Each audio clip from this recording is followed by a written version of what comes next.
Everyone, since we are live streaming, I don't want to keep our live stream folks waiting longer, so we're going to go ahead and open our town hall meeting.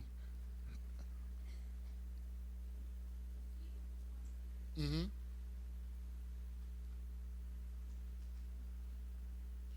And as a matter of fact, right after the prayer is always what the community song, right? So if you all want to already stand up and gather yourselves together so that you can be already in formation, so to speak, in formation, and just, grab a hold of a friendly hand or whatever.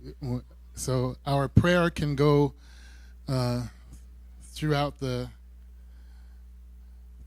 facility to each other and to the world.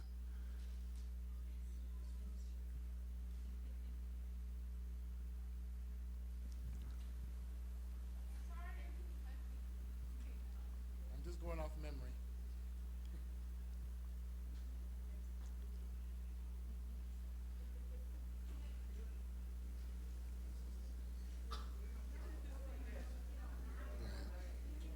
Go ahead, lead prayer.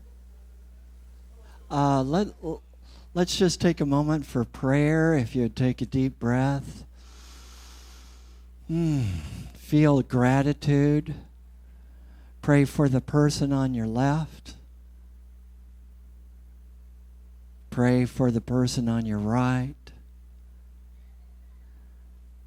Hold in prayer this entire group, this entire meeting, knowing all unfolds with grace and ease and spirit. We know we are the expression of love, the expression of divine ideas, knowing that this divine idea called Unity Church of Hawaii is exploding with growth, love, and vision for our future. And for all of this, we give thanks and we say together, and so it is. Amen. Amen.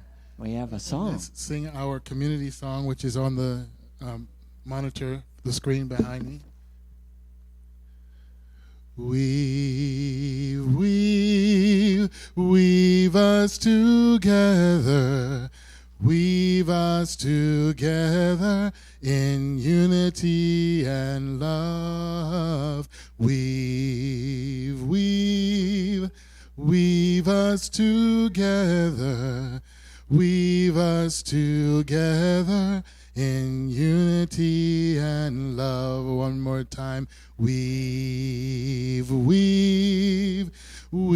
us together. Weave us together in unity and love. Weave us together. Weave us together in unity and love. Thank you.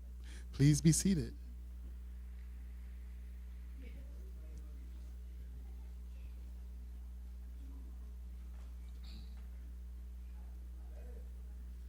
I'm very happy to see all of you here today. Thank you for coming to our town hall meeting on August 27th, 2017.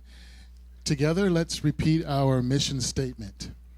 Unity Church of Hawaii nurtures personal transformation, fosters creative relationships, and demonstrates compassionate, sacred service.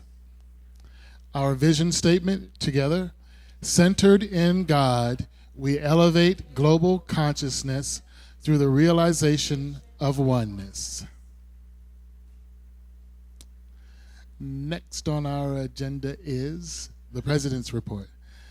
So I actually am going to have two presenters or speakers for my report. But before that, I would like to, actually it'd be three speakers. So I would like to, at this time, announce, sadly, and this is sort of bittersweet because when you announce someone's resignation, it's always a sad thing that you're losing that person in that capacity, but you also realize that that person is hopefully doing this because they're moving on to something bigger and better for themselves. And you can't be upset with that. So in support of that and in love and honor, you know me, I'm a big old crybaby. In love and honor of someone I respect truly from the bottom of my heart, someone who I know has worked tirelessly, endlessly, overtime, extracurricular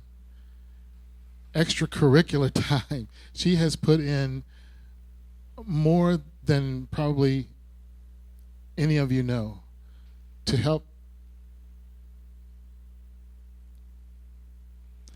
this community get to a place where we're moving towards today. I'm probably crying more than she is. So at this time, I'd like to welcome our resigning board member, Linda Knox.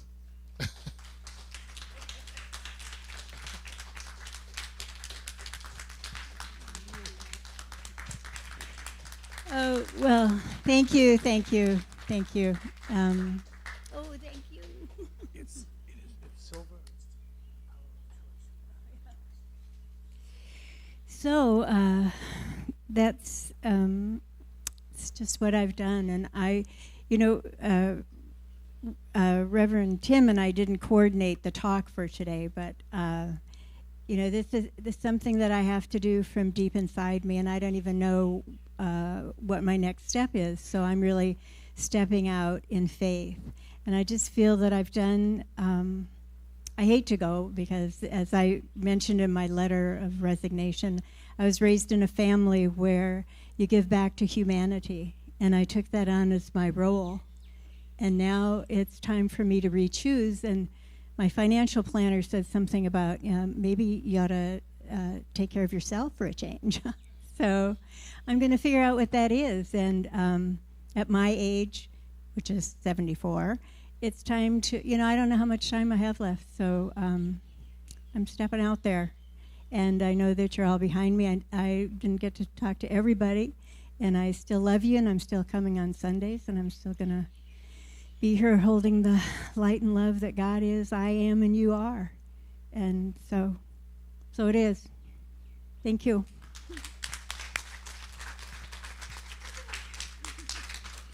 Thank you, Linda. Now wait, you said you're 74? And I thought Good Black didn't crack. I said, I thought Good Black didn't crack. You don't look 74. So, as is customary, when we have a vacant position on a board, the board is allowed to appoint a person to that vacant position. So the way we go about doing that is if you know of someone who is interested in fulfilling this position would be a temporary position. Linda's actual term is up in March of 2018. So if you took the position, you'd be serving, fulfilling her position till March of 2018, and then you would have to reapply again, or if you're interested. So if you know of someone, please make sure you submit those names to the Board of Trustees, and then we will vote and appoint the approved person to that position. Okay? Any questions? All right. Next on the agenda, I would like to call up, well, actually not next on the agenda, it's still under President's Report. I'd like to call up Dr. Tom Gallagher for investments and legacy. For bylaws. Yeah, for bylaws. Okay. Probably everybody knows we've been working extremely hard and put in lots of hours and lots of time and lots of energy and lots of blood, sweat, and tears running back through and spending a lot of time on the bylaws themselves. Everybody is invited to attend any of those meetings that you would like to. They tend to be on Thursday evenings. look at the calendar because occasionally something else comes up and we change them around a little bit.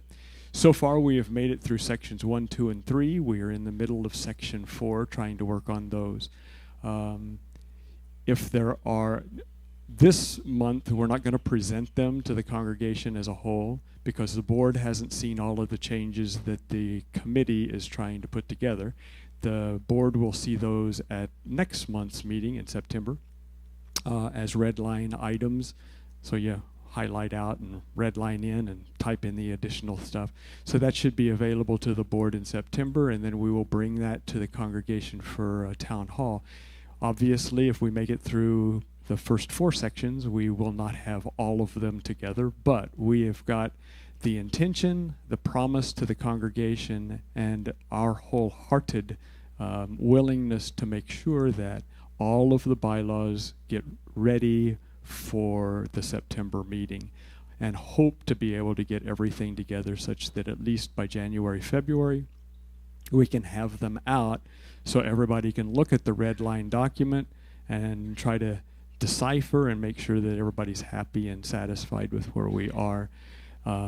As you know, as we know in the committee, not everybody's going to be happy with everything that comes up. That's just going to be the case. But hopefully we will be able to work through the issues that are not in compliance with Hawaii law and let you know what parts of that are not in compliance with Hawaii law. And also look at what does Unity's vision, where does it lead us with our bylaws, and what should we be doing with the bylaws. Okay, so that's anticipate being able to see those at the September meeting. At that meeting, probably it will be informational more than it will be feedback and receptively go back and forth. The reason for that, obviously, is we have already spent hours, weeks, months on the bylaws trying to get to where we are, and we've beat it around till we've got dead horses all over the place because we've beat them so hard. But it will be informational so that you guys will see where we are. And then if there are questions, if there are comments, again, the very same thing happens with that. Feel free to write in your suggestions, write in your consternations, your internal conflicts, whatever there is that needs to be addressed, so that we can relook at any of the things that we've got. Okay? Ralph, is it okay if I go to, I don't know where you, oh, there you are. You disappeared on me. Is it okay if I talk about the other bylaws that we're in the process of for the Legacies of Aloha? So Legacies of Aloha, if any, so far we have tried our best to see what we can find with Legacies of Aloha documents as to whether those documents ever were written up as bylaws and presented to the congregation, whether they were ever approved of by the board, or exactly what happened with them. They've been on the website, as you have seen, for many, many years, and ever since about 2004 or thereabouts, when Mindy and Jerry Schwartz and Jerry Denton and a few other people presented to the congregation at some of these type of meetings. We've had them out, but we can't figure out whether in fact they were ever truly ratified / approved of by the congregation. And so that's where we currently are. Number one. Number two, the amount of money that's in there, we have been spending a huge amount of time on. We have worked those over and over and over, and we've got documents that go back to 2007 with all of the investments. And what we will be doing soon is to present to the congregation, probably at the meeting, annual meeting, where we are with that, and then trying to decide what we need to do to make sure that the endowment fund is made whole and complete. And so that will come back to the congregation at that point too. In the process of doing that, we have also looked at the document that was there for Legacy of Aloha, and it appears that what we need to do with the Legacies of Aloha document itself is to tighten that up and make it very, very clear that the congregation is the body that if anything gets taken out of the Legacies of Aloha endowment fund that it comes back to the congregation unless it's a small amount of money. Okay? And the reason for that, as much as anything, is all of us have to be completely confident, if we're going to give to an endowment fund, that the endowment fund will stay an endowment fund and it won't be something else. Okay? So in order to do that, we will make the endowment fund whole. We will try to decide how we want to do that as a congregation. But the wording of the document for the Legacies of Aloha will be much tighter, and it will have outside as well as inside supervision, such that we as a congregation don't forget the whole purpose of what the endowment fund was, and so it will stay forever as an endowment fund. And I think the best way of doing that is to have an outside source as well as an inside source, and whoever our investment type of a person is, help us with saying, you're getting ready to take money out of this? Have you done all that you have to do to ensure that you have stretched every possible source of a loan, et cetera, which is in your bylaws, before you do this? And up till now, we haven't had those checks and balances the way that they need to be, and so the document that you will see for Legacies of Aloha will be much tighter. And again, feel free also to join us with any of those. We're calling them bylaw changes. I'm not sure that they're truly bylaws because they don't know that they ever got written as bylaws. But anyway, as an endowment fund, we're trying to get that all tightened up. At present, our first meeting with doing those, there's a fair number of people that are on that committee, and I'm sure I'm going to mess up here. But Jerry Denton is, I think, going to join us. Michael Hamnett is going to join us. Jack Randall, Howard Wigg, me, and am I forgetting somebody? Oh, Loke Simon was going to join us too. So I think there are 6 or 7 of us that are on that committee trying to work that. And Reverend Tim, I'm sorry, I apologize. And then as the next officio member, the board president will be on there as well. Any questions that are present for that part? Is it okay if I take a question or two? Okay. I'm going to ask a question that's probably going to sound really dumb because I don't understand how an endowment works. But where is the money kept? Is it in a bank or in is it in a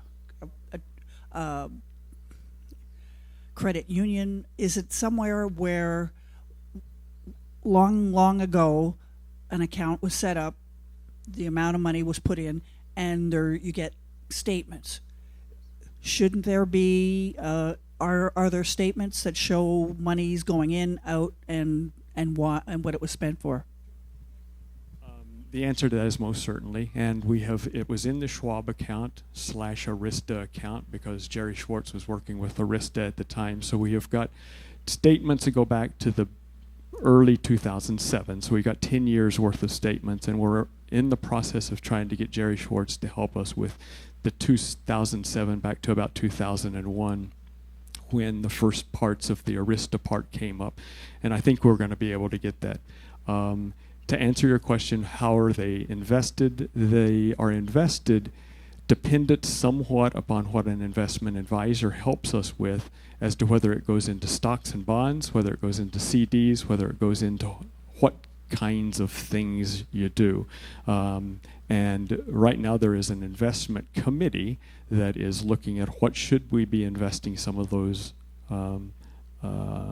monies into, and there are 3 or 4 people that are on that one. But that may change a little bit as we reword the document of Legacies of Aloha as a whole, and I don't think it would be my intent not to have just people that are in this congregation that are on that, but to have outside checks and balances that come in so that we don't make mistakes that have been made in the past and we don't repeat those. Did I answer your question?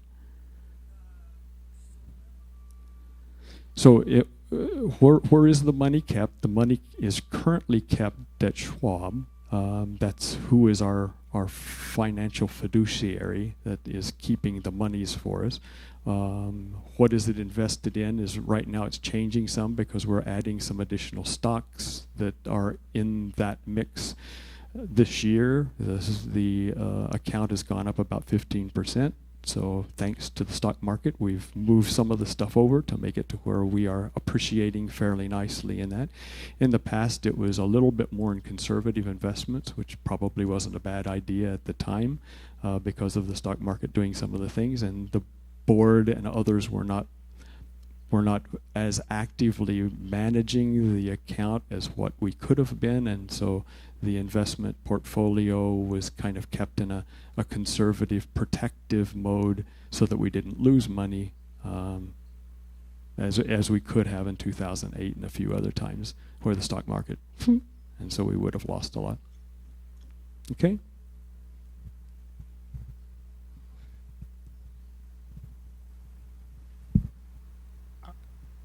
You okay to come up, Linda, or you want me to bring it to you? So the board can't, by two signatures, just come up and get money out of the Aloha of a Legacies account? That is not the way that the bylaws are currently worded. It depends. I know, but it's been done before, so. Yeah, well, that's the reason for the bylaws to be reworded and worked to make it to where it is very clean. One of the problems with the Legacies of Aloha document that we've got had a capital improvements piece to it and an endowment piece to it, and even though money was put almost exclusively into the endowment piece, some idea was that some of it was to be used for capital expenses as well.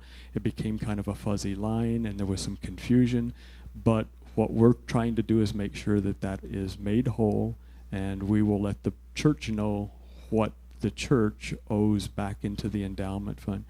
The endowment fund, obviously, the way endowment funds are set up, is to be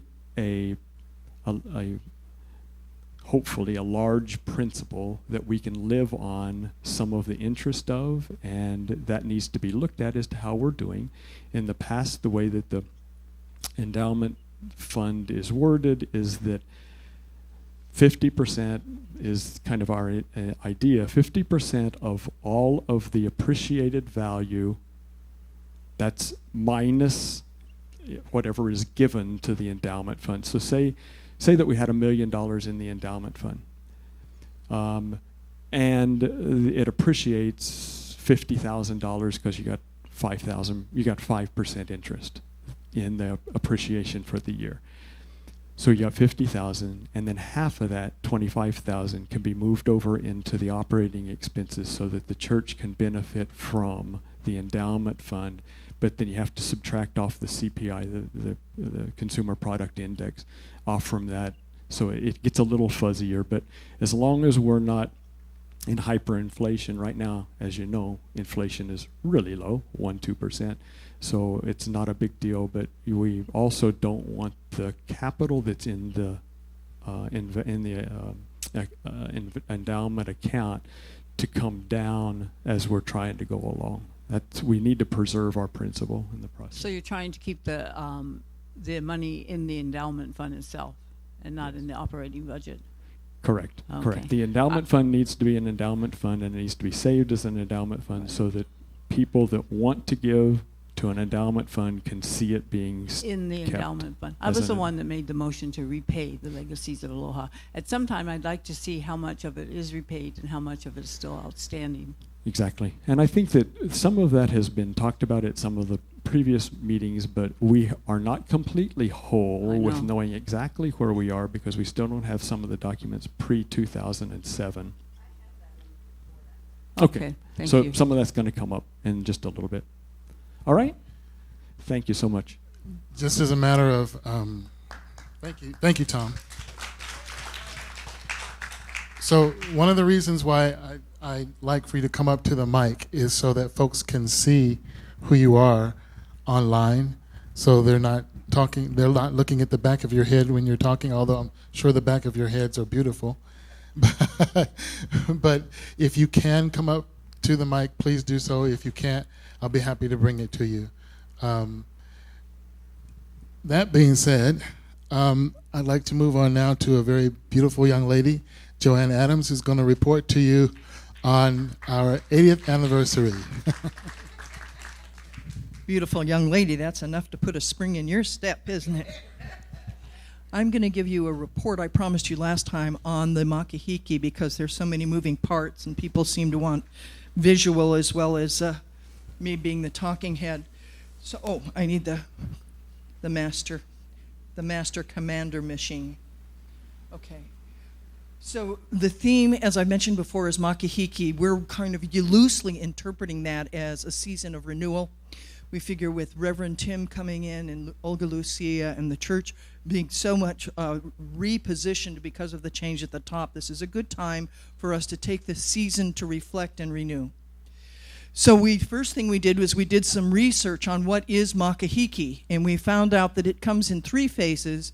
The first phase is one of spiritual cleansing and offerings to the god of Lono.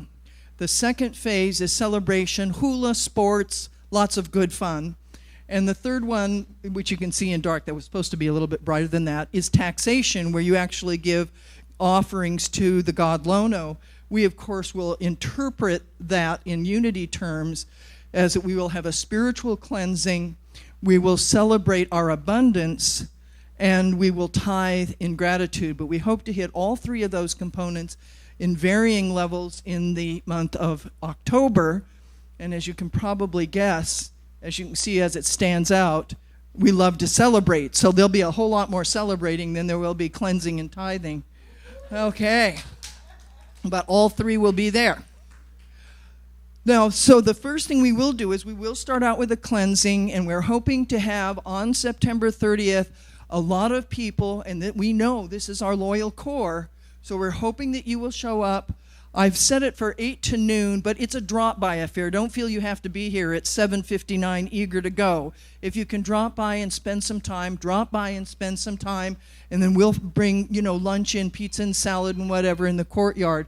But the whole point is, let's see if I can do this, A'ohe Hananui Ka'aluia is no task is too big when done together.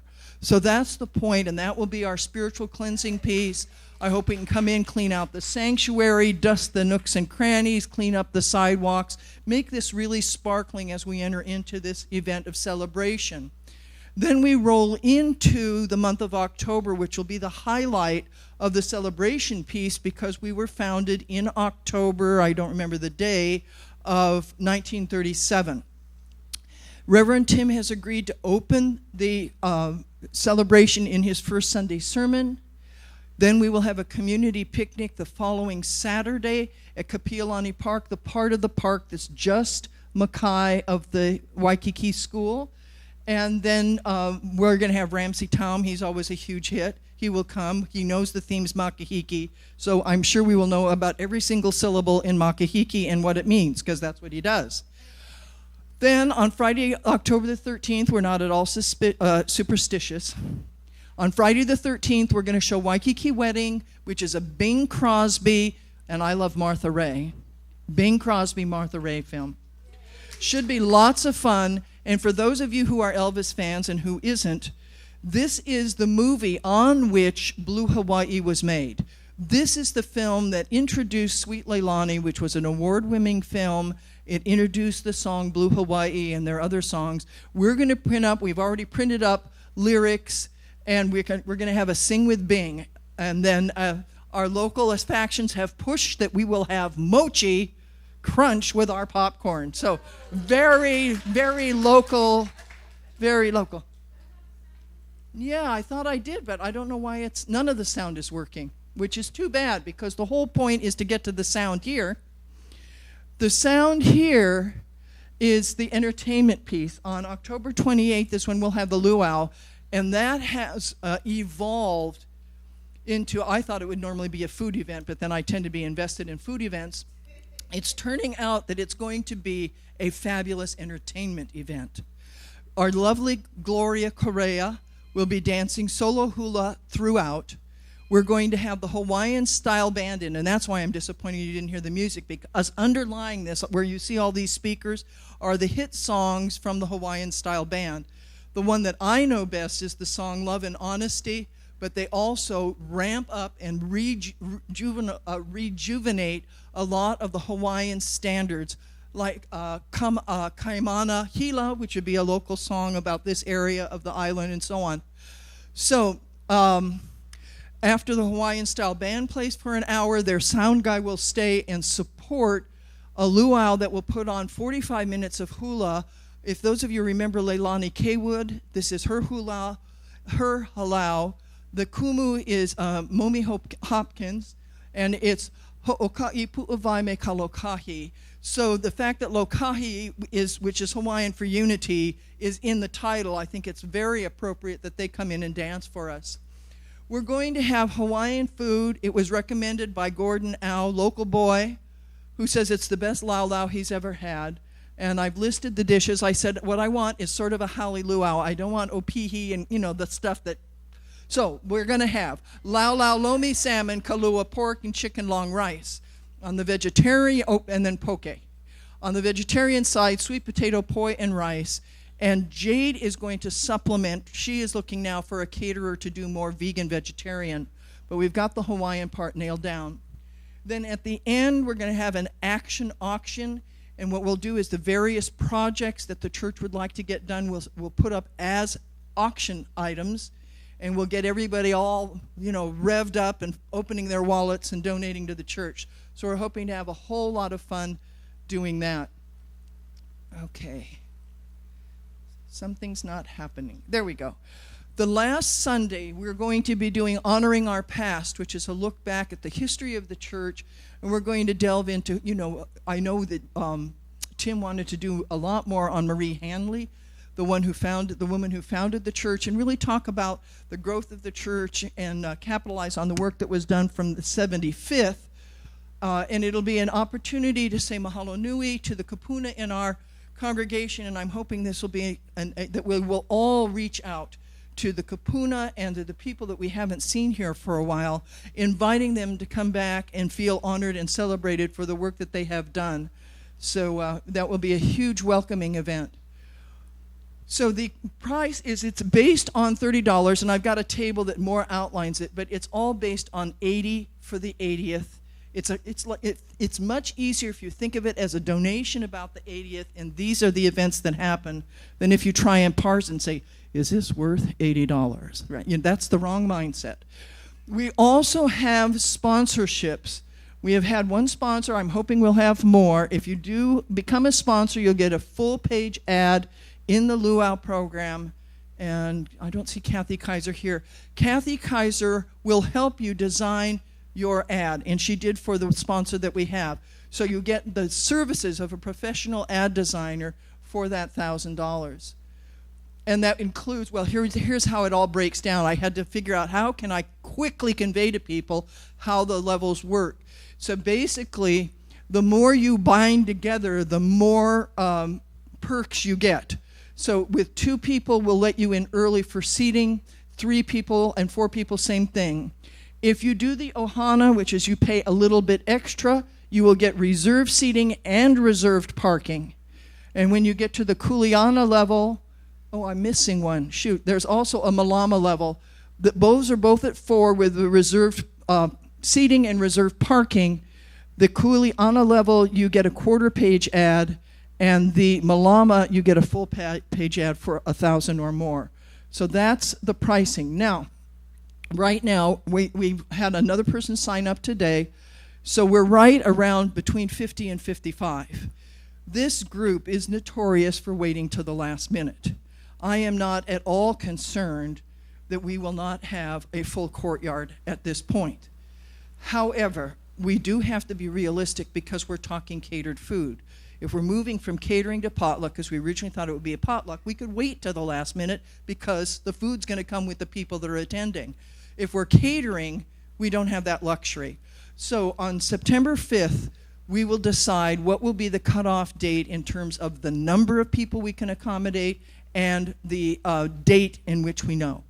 We know right now that the caterer said we must have it 2 weeks before, which would be October 14th. I did send her an email late last night, and I did not yet receive a response saying, could we have the 15th? Because then that gives us another Sunday to sell. But it'll be somewhere between, some people are pushing me for October 1st. You should have it, the money in hand. Others, I'm more for October 15th. But anyway, the committee will decide what will be the cutoff date. So sometime this whole month of September, just like remember we pushed at Lunky Night so we could get that initial amount to afford the caterer. In September we will push so we realistically know how many people are we going to feed and we have the money in hand to do that. Okay, so then the last 3 months, if we're still forming that out, but that will be much more of a reflective piece on the renewal. People have made suggestions about celebrating the season of peace, which is between Gandhi's birthday and Martin Luther King's birthday. Cindy Hensley has already offered to do a visioning piece, so it will be more reflective and talking about the church and where the church is going to go during those next 3 months, and then we'll end the Makahiki season. We're also going to have some discussions. Some people were so excited when we got the Hawaiian-style band, they said, what about another concert in January? So if we get really successful at the October, we may look at having a grand finale concert. So we'll keep you apprised of that as that unfolds. Okay, thank you.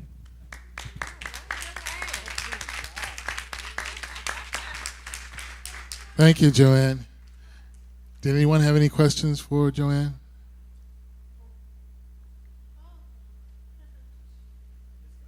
What happened? Oh, Malama's up there, okay.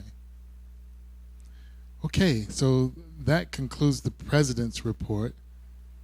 Next on the slide should be, I think, the treasurer's report. And for that, I'll call Kathy Whitmire to the stand. I got one, yes. Do you want to hold the mic or you want to stand? Okay. I don't actually have a visual, so I'm glad we've had lots of visuals already. But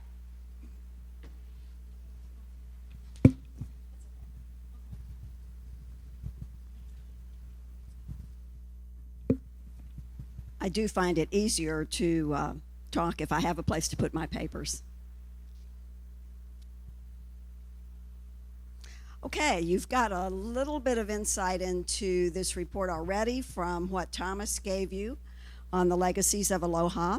But what you have here is a report that I have prepared for this town hall meeting based on what major findings I have made during my first 5 months as treasurer of this organization and what actions have been taken to address them. Some of this I discussed with you last month, but I didn't have it in writing for you, and so I wanted you to have it in writing this time so that we could be very clear and that I could try to answer any questions that come to your attention. So that's what I want to do first, is go over these major issues that have come to my attention as the person who is responsible for reporting every month to the board on our financial condition and on our operations, and the person who is responsible for helping the board to fulfill its fiduciary duty to make sure that we have current and accurate accounting records that result in meaningful financial statements. So I know there might be more fun things to talk about, like having a big party for our 80th anniversary, but now I want to have your attention for maybe 10 minutes to talk about these financial issues that I believe are very important to the long-term stability of this organization. So let me just, and as soon as I finish these major issues, then we'll take a brief look at our operating statement for the month of July and for the 7 months ended July. First of all, I want to mention the issues that have come up in my review of our accounting systems, because we all know the terms garbage in, garbage out. If you don't have a good system, then make sure you capture everything that needs to be recorded, and that make sure you correct any errors that occur, and that data feeds out into a meaningful report, then you need to do something about that system. And I did find some significant issues with our accounting systems that do need correcting. Some of them have already been corrected. The first one I briefly mentioned last month had to do with the way our personnel expenses were being recorded each payday. And the way it had been set up for the last couple of years resulted in some of the expense of payroll not being recorded as an expense and rather being set up as an asset on our balance sheet. And since we weren't producing a regular balance sheet, nobody quite knew about that. And so it went on and built up to a $43,000 understatement of our personnel expenses over a 2-year period. Well, this is something that I was able to find through my own research in May and brought it to the attention of our bookkeeper, who did immediately correct the entries for 2017. So I have been able to give you reports since May that show correct numbers for 2017 in personnel. But the entries that were made incorrectly in 2016 still haven't been corrected, so that's one of the reasons I don't give you any comparative statements since this matter has come to my attention. It does need to be corrected. It does need to be corrected right away so that you can count on the kind of statements that you deserve to expect. And I should mention, we'll get to it in a minute, that this same incorrect payroll recording system has been used for the payroll of the preschool that we operate on this campus. And so we have corrections that need to be made there as well. That's issue number one. Issue number two, which as somebody who's a green eye shades person who spent many years in the accounting profession, I was just beyond belief to find out that we didn't have reconciled bank statements and that the reports that were being given to the congregation, due to Linda Knox's good efforts to make sure the congregation got something, they were just reports of what the bank had on the bank statement. No reconciled bank balance to show how much money we actually have available to us. So I had set the end of July as the date that finally had to be done, at least for the current year. Those bank balances had to be current. And I am sad to tell you that my deadline was not met, and they are still at this moment not current, and I do not have a reconciled bank balance to give you today. I can tell you in general that our unrestricted fund that we pay our operating expenses from doesn't have much money in it.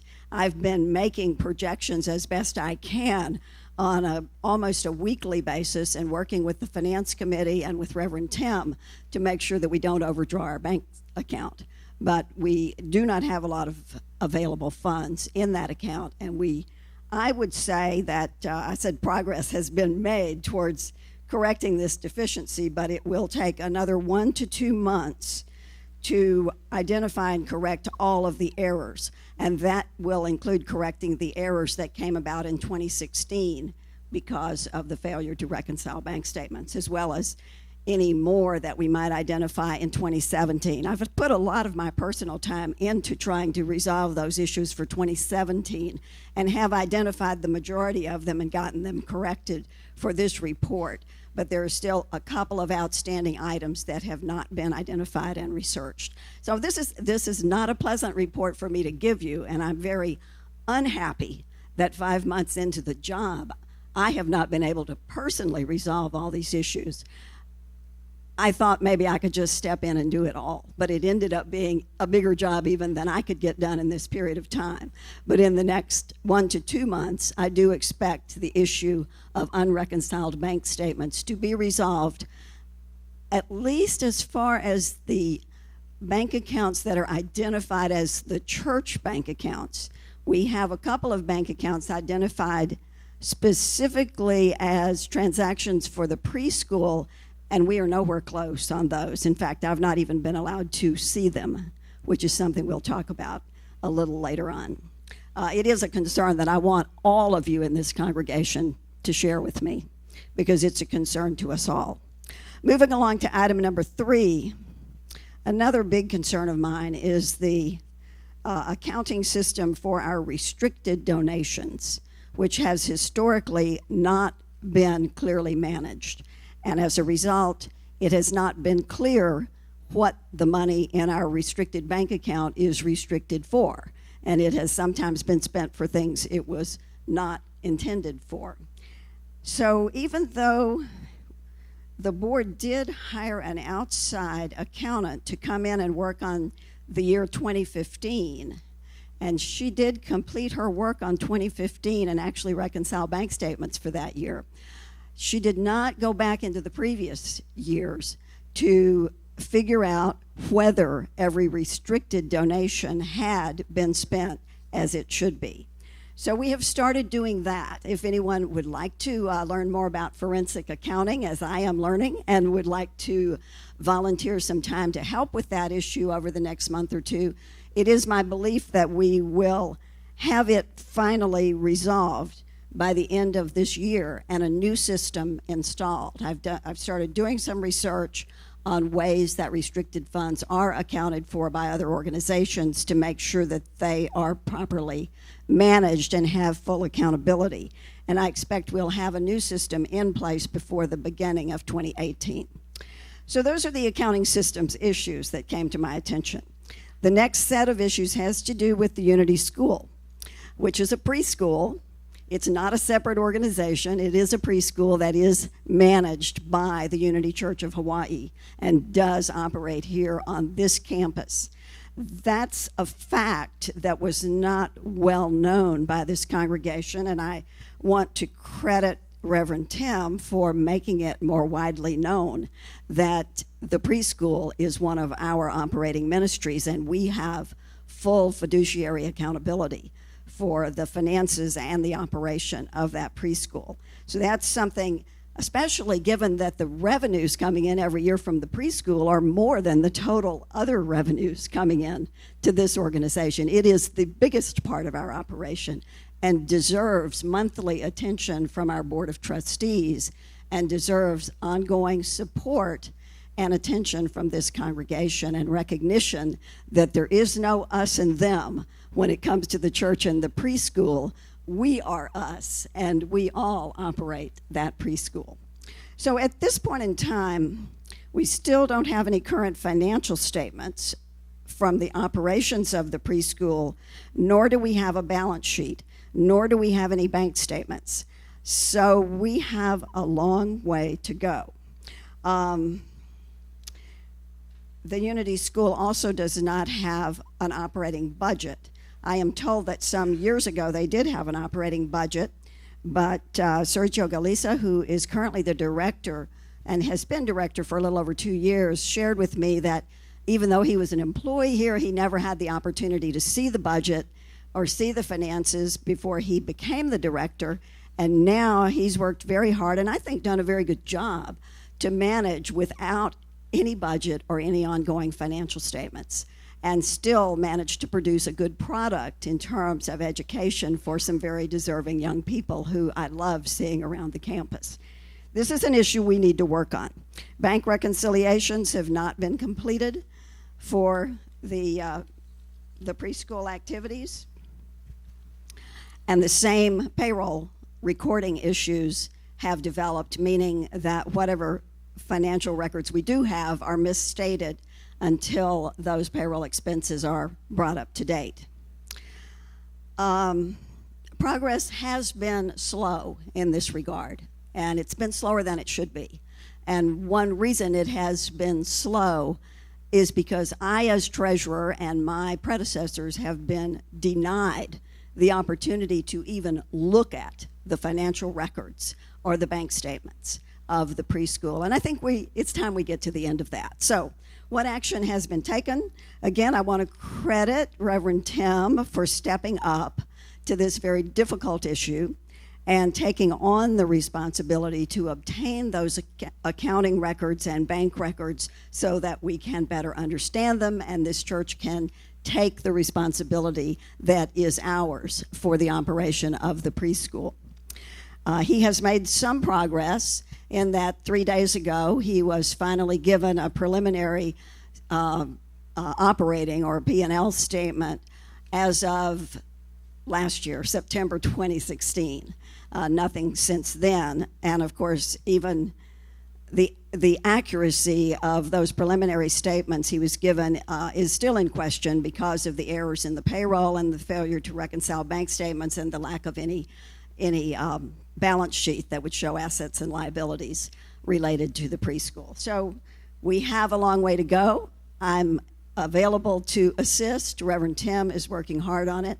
And I believe, and he has actually assured me, that significant progress will be made this month in making sure that we have all of those necessary records so that we can take responsibility.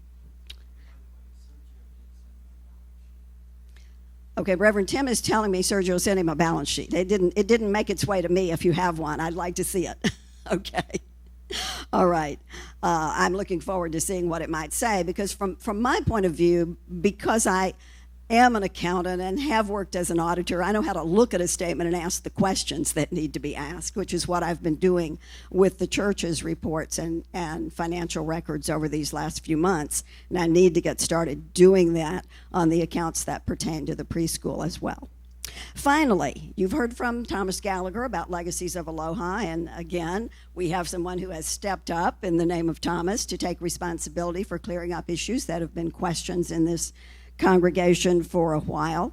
I mentioned some of these issues to you last month.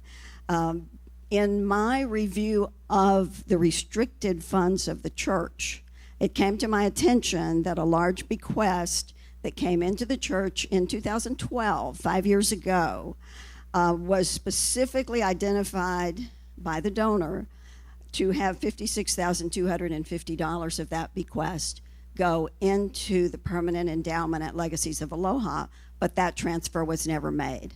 That's the reason we have to go back through all of those other years since our last audit to make sure if there are any other situations of that nature that need to be identified, because if you make a bequest to this church in your last will and testament, and this is the way you want it handled, you deserve to know that it's going to be done that way. And it's my commitment to make sure that we have systems that will assure that. And I know it's Thomas's commitment on the side of Legacies of Aloha as well. So that was one issue. The second issue had to do, as I think Thomas discussed and Linda brought up, that there have been withdrawals from the fund that may not have been in accordance with the procedures that we believed had been set out. Several of them occurred back almost 10 years ago and deserve more research. More recently, there was a $128,000 withdrawal to pay off the mortgage on this campus, which might be an appropriate use of Legacies of Aloha if it were voted on by the congregation, which I don't believe it was.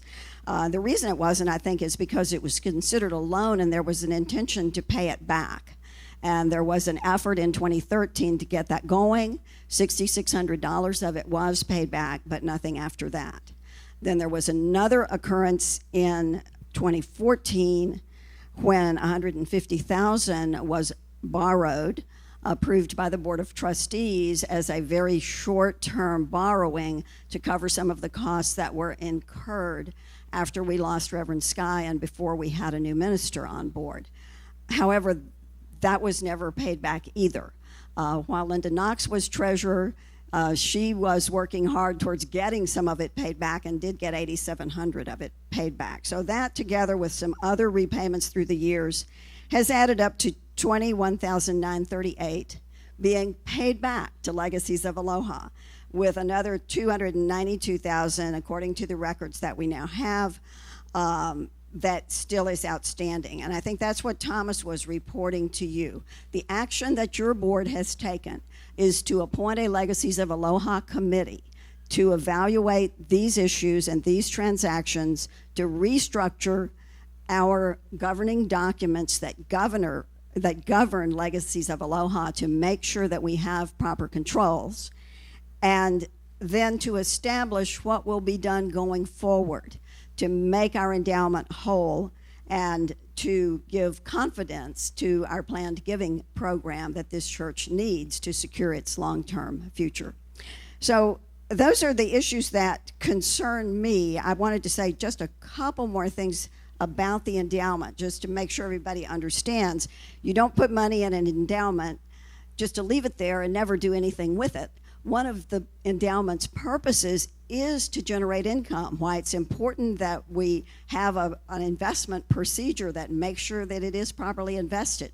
It has been well invested over these last few years and has been producing significant income, over 15% in the last 12 months as a return on the more than $400,000 that we now have invested in that fund. So that's the good news that I have for this congregation, is we do have an endowment fund that is invested and is maintained by a fiduciary. And no, it's not subject to having checks written against it, and it is earning income. It is reasonable to anticipate that a portion of each year's income can be budgeted to be used in the following year's operation of the church. And as soon as we have these issues all squared away and we have the legal documents in place and we build confidence in this planned giving program, I anticipate seeing it to be one of the most important programs of Unity Church of Hawaii. So I thank the committee, everyone who has worked on bringing Legacies of Aloha to the point it needs to be. Before I go into these operating statements I've provided, I appreciate you listening to my long discourse here, so if you have questions, I'd love to try to answer them. Yes, Joanne? I just have one quick one. Anytime you say underreporting employment, that triggers for me, are there tax implications? Under-reporting personnel expense was what I said. And actually, no. It's funny that you asked that question. There are not tax implications. It was actually the money that was withheld from the employee's paycheck, which was properly remitted to the government as it's supposed to be, that was underreported as personnel expense. So only the net pay was being recorded as personnel expense. So that's where the mistake came from. But no, there are no tax implications to any of the issues I have reported to you today. Any other questions? Okay. Moving quickly along, I have provided for January through July an income and expense report that I believe I've gotten almost all of the errors out of. And what it does show for the 7 months, January through July of this year, that the income received by this ministry was $265,884. $37,000 of that was received in the current year. In the current month, July, which is about 1/7 of it. So that shows you that we're not quite as far along with our rebuilding of our income as we need to be. And it's my hope and belief that bringing stronger accountability to our financial reporting will help us rebuild in that area.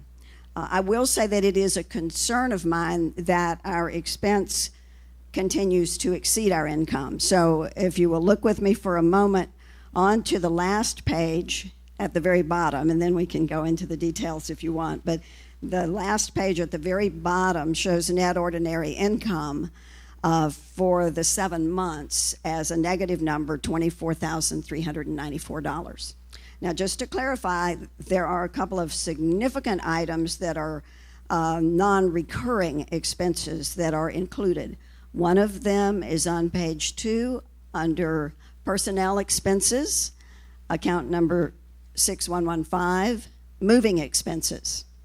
And you will see over there in the January through July column, $7,267 on moving expenses. Now, I want you to know something very good about those moving expenses. Not only were they necessary for us to have a great new minister, but in addition to that, they would have been $5,000 more if our great new minister had not gone to Unity Worldwide Ministries and gotten us a $5,000 grant, which came in this month to offset those costs. So the amount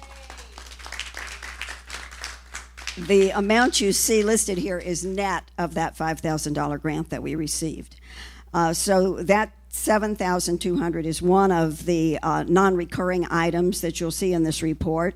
On the following page, under professional expenses, account number 6802, auditing and accounting, you will see $8,000, which was paid to the outside accountant who was hired to get things straightened out for 2015.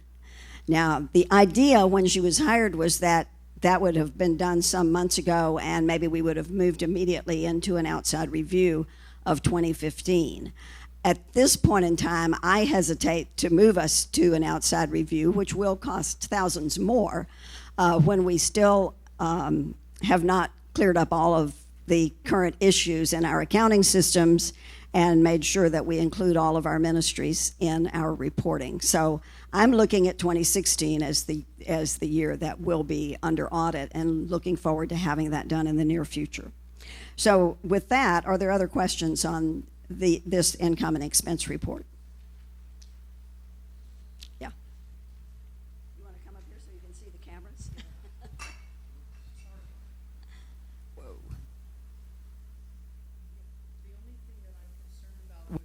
Ignoring 2015 is, wasn't that the subject of the Attorney General's inquiry? If it was, then I would be very concerned about saying, oopsie nay, we're not going to have it. But if it wasn't, then I'm fine. I just didn't know what was in the scope of the AG's inquiry. Okay, that's a good question, Joanne. I appreciate that. And there was an inquiry from the Attorney General's office, which ended up with a report saying that the board had responded appropriately to all of their questions, except that it had not produced an audit or an outside review, and that our bylaws do require an audit or outside review. The Attorney General did not say that we had to go back and have one done for every year in the past that had been missed, but did require us to report as soon as we have an audit or outside review. And I should point out to you that the thing that's important to understand about financial statements is that there are two parts to a financial statement. One is the current year's operations, and then the other one is the balance sheet, the results of those operations, taking the past, adding the current year, and bringing you forward. So when you do an outside review or audit of any year, that takes into account what has happened in the past. It's not like you're sweeping it under the rug. That's why we've had to go back into these restricted funds, because we can't just sweep them under the rug and pretend that we didn't know what happened during those years. But it's a good question. And I think Ralph would correct me if I'm wrong, but I think that having an outside review or a complete audit for 2016 would meet the requirements that were placed on us to provide that document. Any other questions about these financial statements? If not, I will take my seat. Thank you very much. Thank you, Kathy. Do we have any showing of our prayer of thanksgiving or affirmation, Diana? Oh, sorry.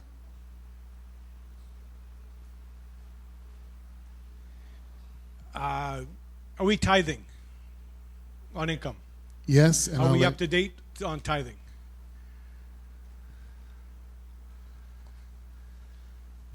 The answer to your first question is yes, and the answer to your second question is no. We are not up to date, and you can see from these reports that we are not up to date. The Finance Committee has spent several months evaluating our tithing process and did report to the board at our meeting last Thursday exactly what has been paid, what we feel still needs to be paid, and a proposal of how that would be managed going forward. And it is our intention to always record tithes payable so we don't lose track of what our intention to tithe really is as we go forward. Unfortunately, our report did not get adopted by the board and was deferred to the next meeting. So I can't tell you exactly that it's all done, but I can tell you it's almost all done. Does that answer your question or not? Yeah, and I'm trying to figure out if we're not tithing as an organization, then how dare us ask the community to tithe? I think that's a very good point. I mean, it's the first thing in the law of circulation. This should just happen. Either now, I have no problem with it being done in the month, right? But it ought to come out and then be done, because Right. we can't. I mean, I can't in good conscience stand up here on a Sunday and say tithe if this organization isn't. I think you're absolutely right, and that's why I felt it was important that we start recording our intentional tithe based on a spiritual principle and a practical principle of how you calculate it every month, and make sure that that is recorded, even if, as I can tell you this month, we don't have the money in the bank to pay it. It will get paid as soon as the money is in the bank. So I couldn't agree more with what Levitt said, and I appreciate you raising it. Were you going to ask a question also? Sorry. I thought I was sitting don't mean to down. prolong this too much, but I don't want to go home without giving you a chance to explain. First of all, I want to say how grateful I am to you and Tom and Ralph and the board for all this hard work. I mean, it's phenomenal what you are doing, and untold hours, I'm sure, for you. But on the preschool, I'm trying to figure out, like, who, if you don't have access, I mean, who denies you access to the records? Who has the records? If the director doesn't have them, and if it's part of our program, I mean, I assume it's a separate account. It's not in the church operating budget, the preschool expenses. I mean, who actually, like, writes the checks for the payroll, and who writes the monthly contribution to us, and how is that negotiated, and why is our contribution rather than we just get the profits from that month? Because if it's part of us and we own it, I don't understand what the relationship is between the school and us, and who controls their financial, well, you said it's us, but that section's financial. I do have answers to those questions, and then I'm going to leave it to Reverend Tim to perhaps talk about it a little bit more, since it very much involves him. If you look at item number 4200, account number 4200, as income, it's listed in the income accounts, but the name of that account is preschool expense allocation, which means that's the amount of our operating expenses we're currently allocating to the preschool operation on a monthly basis, which is $8,212. How is it negotiated? That particular monthly allocation of expenses was actually negotiated 2 years ago by Reverend Jack Bomar, and has not been revisited yet, but I know it's going to be revisited soon now that we have a new minister, and it should be revisited on an annual basis. As to who writes the checks and who has access to the accounts and the ability to deny other people access to them, that is a person who is an employee of this church, who is our bookkeeper, and she does the books for both the church accounts and the school accounts, but has been told by the director of the school not to allow anyone access. So that's why I'm going to leave the rest of the discussion to Reverend Tim. Thank you. But if you want, shall I conclude my report and wait for you to give yours, or do you want to talk about this now? Okay. You want me to jump in now? Okay.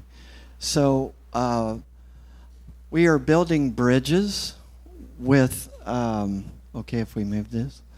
We are building bridges with the school. We are one. And as Kathy has pointed out, we're only one corporation. And since we're one corporation, the treasurer of this corporation, who in this case is Kathy, has every right to have all the financial statements of our entire corporation. There are some issues that we're working through, so I've been working more and more closely with Sergio, with Amy, who is our bookkeeper, and Sergio wants all of the financial records to be released to the church, to be released to Kathy. We've hit some hiccups along the way. here's one of the hiccups. Sergio does an excellent job with the school. We have a phenomenal preschool here. Yeah. And I'm one of those who has the fortunate opportunity every Thursday morning to lead chapel with our keiki.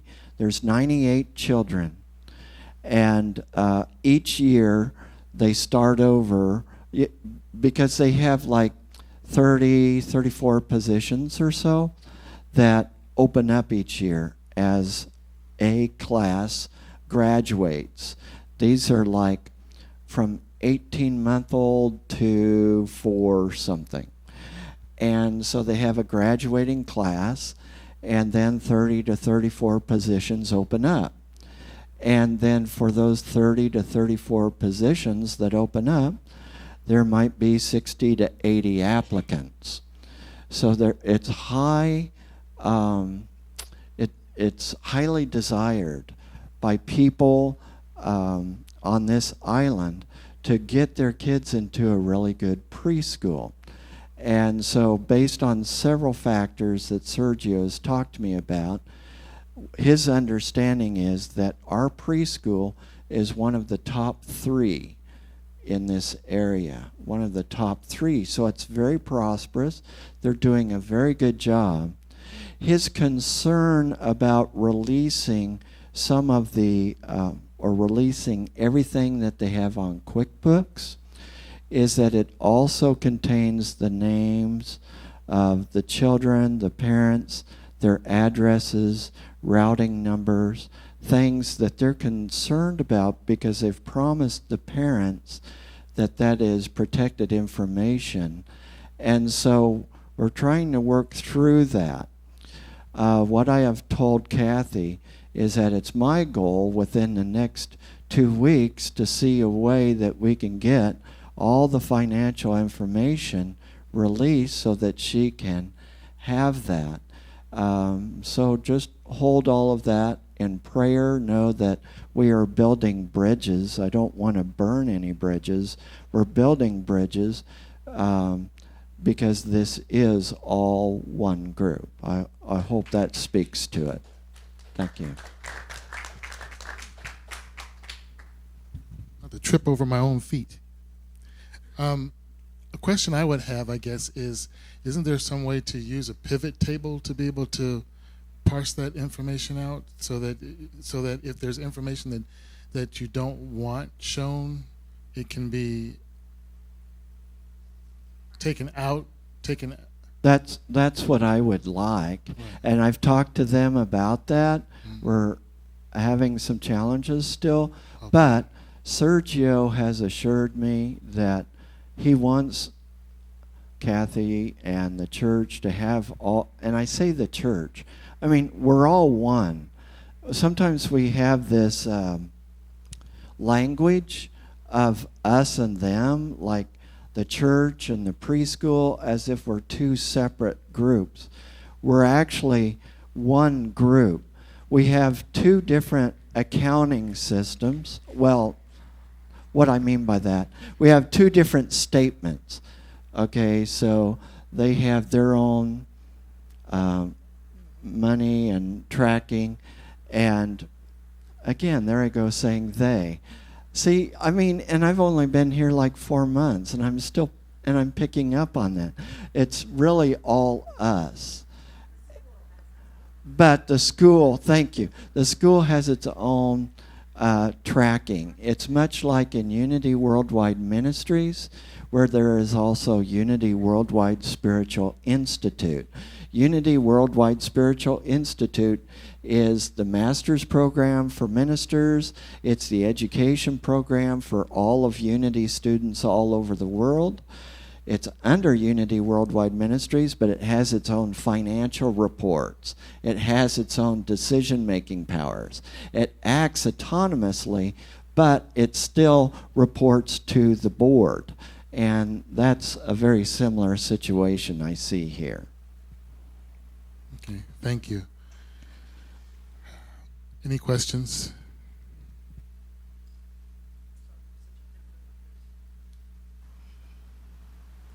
Sergio let it slip I shouldn't say let it slip. Sergio mentioned the other night at the board meeting that the students pay roughly $1,000 a month. $1,000 a month times roughly 98 students is $100,000 a month. So over 6 months, they're bringing in $600,000. We're bringing in about $300,000, and that's being generous. Yet we're splitting. Frankly, we carry the expense of the buildings primarily, and we are splitting the accounting with them in half, is my understanding. So I think one of the things that, in my opinion, that has to come out of this is a rebalancing. With them bringing in over $1 million a year, it is in their best interest that we ramp up to whatever level is necessary to provide them with the financial documents that they need so that they can be free to teach the children the way they want to teach the children. And I think that's the mindset that I would like to see as a congregation that's conveyed to them. You know, we need to make sure that you are properly supported so that you can focus on education, but because you're bringing in most of the income, you need to bear a disproportionate expense of whatever it takes to make this happen, because it's not happening with the staff we have. It's just is not. So, and if we've got Kathy coming in and doing the best she can, and I know other people are volunteering, and we've got Amy wearing 2 hats, and it's not happening, I think we need to look at ramping up and who needs to pay for ramping up. Thank you.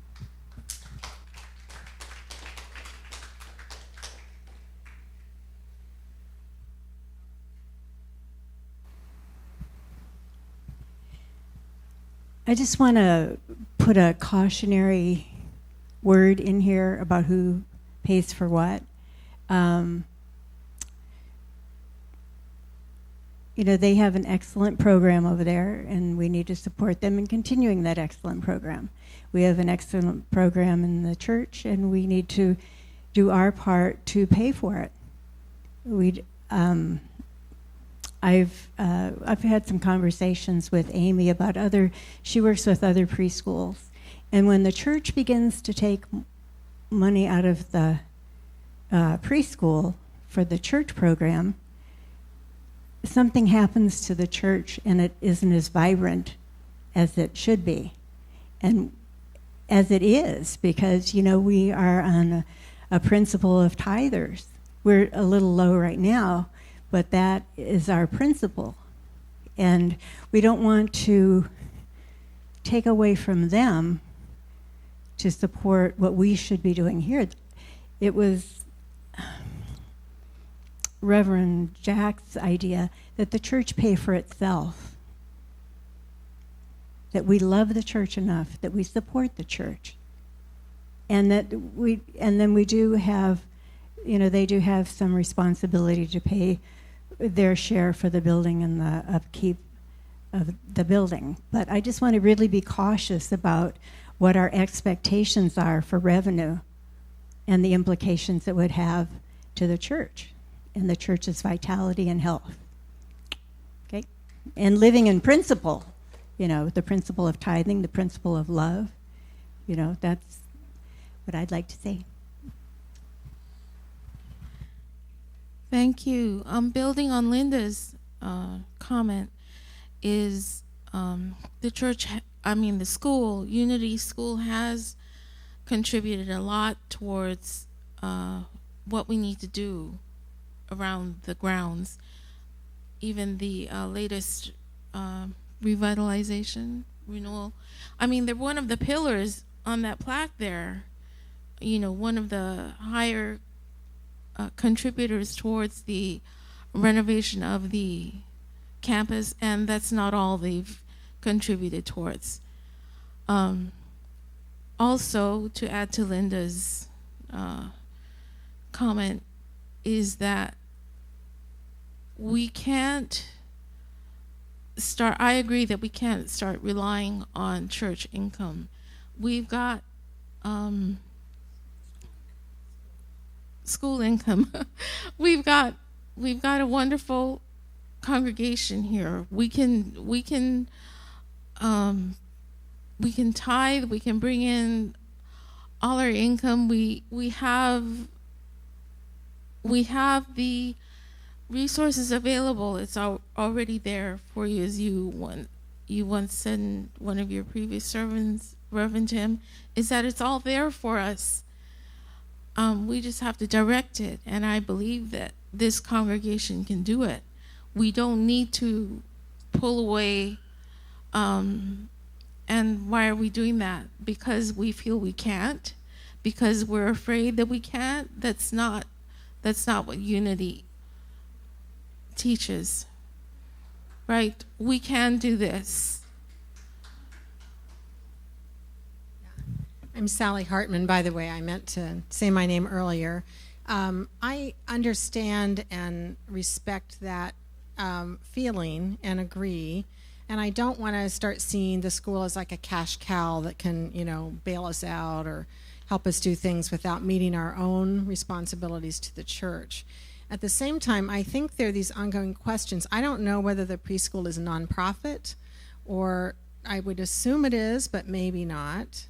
And okay, it's part of our nonprofit. So if there's money in addition to the $8,000 whatever per month that they are putting into income to the church as sort of their payment for our services and equipment and buildings and all of that, utilities, are they basically at a zero balance so that their expenses for their teachers and everything else, so they even out? Or is there extra money that is coming in? It's actually like $14,000 a year for a preschool student, because I checked in for our granddaughter this year.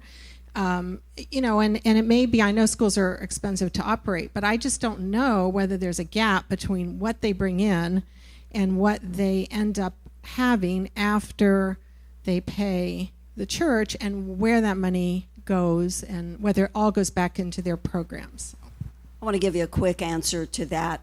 As I said, nobody knows if you don't have access to the accounting records and the reports. We did get a preliminary report Reverend Tim was able to get, which showed a significant amount of bottom line income from the operation. However, I didn't want to try to report that to you today because I'm still concerned about the possibility that there's $80,000 of unrecorded personnel expense. So until the accounting records are made available, we can't answer that question, but it is a question that deserves an answer. Thank you. Okay, so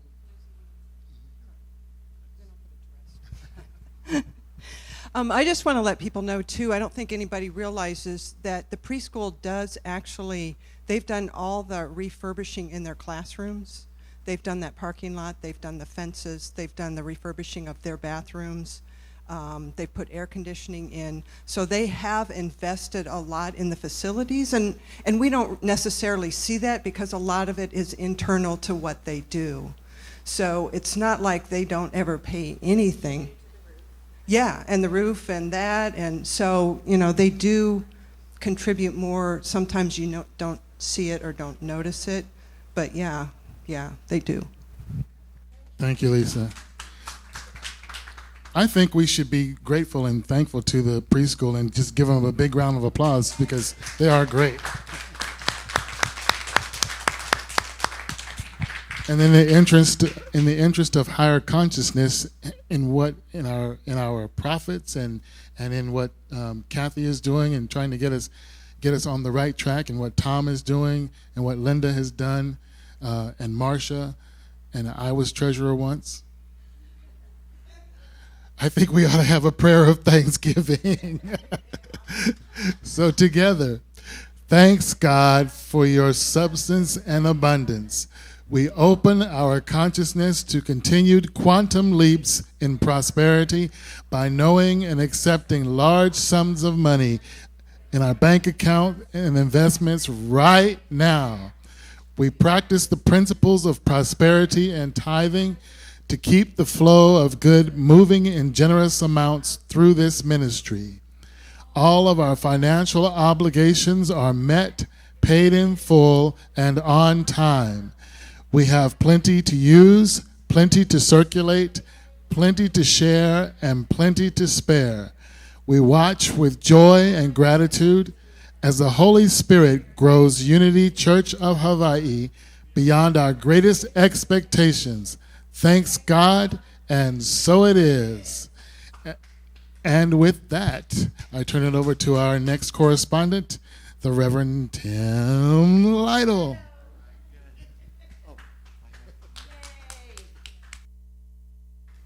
Well, thanks for hanging in here during the meeting. Thank you, Kathy, for an excellent report, and thank you all for the work that you do. Okay, I'll just go over some things. Some of you have seen this from the board meeting. I had 63 scheduled meetings over the last 28 days, and the unscheduled ones, I don't even know how many. Those are the ones that pop up like Midwest flurries that show up, you know, and led 10 worship services, did a presentation for the Unity All Believers Interfaith Ministries, and maybe had about 80 in attendance. It was a great time. Had a great time with that. Thank you. Led 2 membership classes. We welcomed and brought in 13 new members, and so we're really happy about that. And then Sergio, the same night that we had a bylaws meeting, I came over first to do a presentation for the open house. This chapel was filled with parents, and so that really whets my appetite to meet people, and so I started introducing myself to each individual parent and then did a presentation. And so I love making those connections with them. I want this to be a wonderful place to work for all of our volunteers, for all of our staff, for everybody, knowing that this is a phenomenal place. We are grateful to be a part of this wonderful ohana. There is strategizing going on for growth and ministry. One of the things is I want a Malama Pono, that means to take care, Malama Pono group that will get in touch with people from our church community that are missing in action. They might be in the hospital. They may have not shown up for a while. Have some ways, first of all, to hold them in prayer. I've been talking with different people who are interested in this. First of all, we want to hold a prayer consciousness with them. And then also there are people who are interested in contacting them and just letting them know that we miss them, that we love them. And who doesn't like to get a phone call that tells us that we're loved and missed, you know? Everyone wants to be wanted. So that's in-reach, and also looking at outreach, discovering ways to make our newcomers feel even more welcome and included. It's so exciting to me when I see so many new people that are coming, and they report to me how good it feels here, that they want to come back, that, recently I had some people tell me that they've been to, now they said, about every church on the island. Now, and they said they came here and immediately felt at home, that they felt a place they could call home, that there was something about this place that really called to them. And so 2 of them, Lan and Mala, became members this last Sunday, you know? Yeah. To me, that's really exciting. And I plan to have membership classes every quarter and bring people in, and maybe have the classes at different times so that people with different kinds of schedules can come, you know, because not everyone can come at 1 o'clock on Sunday afternoons. I want to make things flexible so that everyone can be involved and everyone can be a part of this loving ohana. Some goals. In October, we will have a Sunday where we will invite people to think about how they want to contribute in the year 2018 and to set an intention for how they give. We will, while tithing is not the predominant theme, it is one of the main themes for our Makahiki celebration, and so we will be talking about that.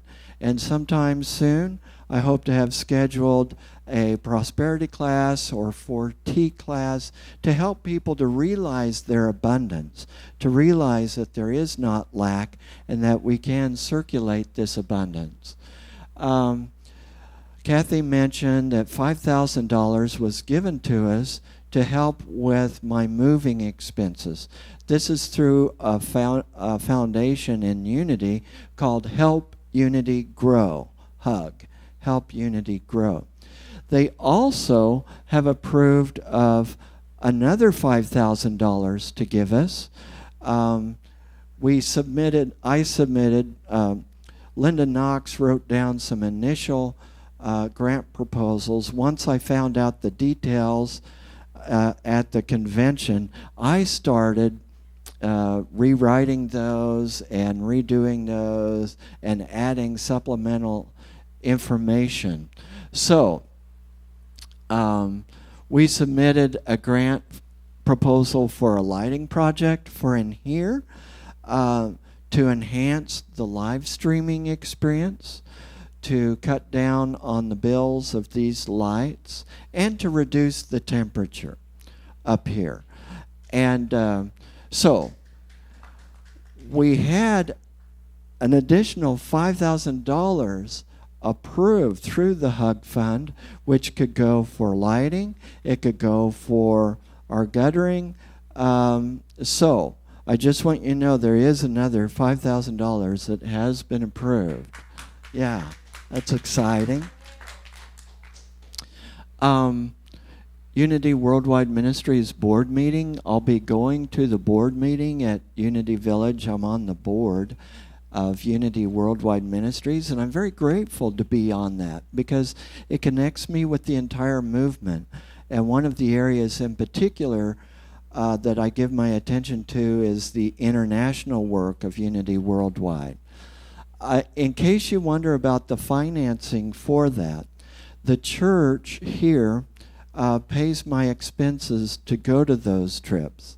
Unity Worldwide Ministries pays us money to help reimburse the amount that was spent.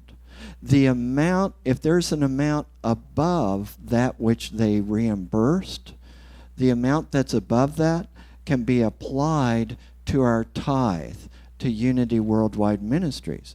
So it doesn't cost the church anything extra for me to go to that because it's part of our tithe. It's part of our contribution to the entire movement. I have asked Reverend Levitt to lead the September 17th service, and he has agreed to that. Thank you, Reverend Levitt. You do so much good for this entire community. Whoops. And one of the things, and I continue to get this, let me just speak to a couple of areas that I'm envisioning. One is a nursery. I'm envisioning a nursery because I'm connecting with young adults and I'm connecting with young families. Well, what do young families often have? A lot of times they have young children. And so I'd love to have a nursery, and I'd love to, again, see our youth program for middle schoolers, high schoolers revitalized. We had a row of young people, and they were very happy to be in the service, but they were wondering if there wasn't a youth program for them to go to. So please continue to know with me and pray, knowing that we have an abundant, growing youth program that is well funded, that is amply provided with qualified volunteers, and let's affirm and know that. And so it is. Thank you.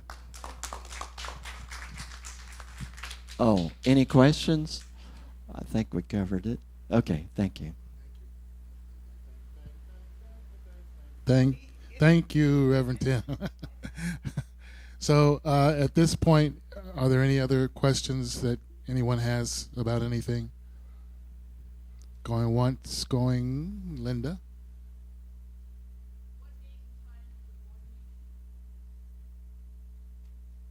You want me to go up to the front? No. What date and time is the board meeting? Is it September 21st, Thursday? Yes, at 6 p.m. September 21st. Well, thank you. So the next board meeting is September 21st at 6 p.m. Thursday. If you have names of someone who is interested in participating, being on the board, please submit those names to myself or to Debbie by that meeting date. 6. Everybody can come. It's open. All of our board meetings, except for those that are flagged as executive session, are open. I just wanted to say that the new members, I got a new usher for the 11 o'clock service, and then I got an additional new person. I think she is a member. She's not a new member. So I have 2 new ushers. So once again, thank you all for being here. If you would like to close us out in prayer now, if there are no other questions, let's close in prayer. And all right, can we join hands? Let's join hands. We can form our amoeba circle.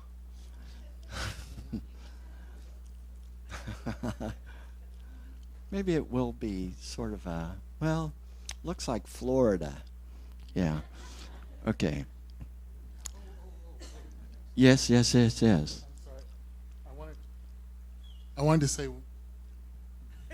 one more thing. I know that Kathy's family is in Texas, so if we could all make sure that we hold her and her family in prayer during this time that they're dealing with the hurricane as well. Are they doing okay, Alan? They're all pretty well ahead. Okay. Wow. The cats are up on the shelves? Wow. Okay. Yeah, and Mary Meyer, Mary Paulson's daughter. Yeah. They're up in the country, but yeah. Wet. Okay. All right, let's take a deep breath. And together right now, in the presence of Spirit, we know with all of those in Texas, all of those affected by this hurricane, we know that they receive all that they need. We know that they are cared for, and we extend our love and our prayers. We hold this congregation, Unity School, all of our ministries in prayer. And Spirit, we know that Unity School, the ministries of this church are all prospered and blessed. We know that there is only abundance, that there is not lack, and we know that we are all in this together. We give thanks for each one here, for their gifts, their commitment to this loving Ohana, knowing that this church and its ministries are blessed and prospered. And for all of this, we give thanks. And so it is. Amen. Amen. Thank you. You might give a few hugs, too, if you're not too wet.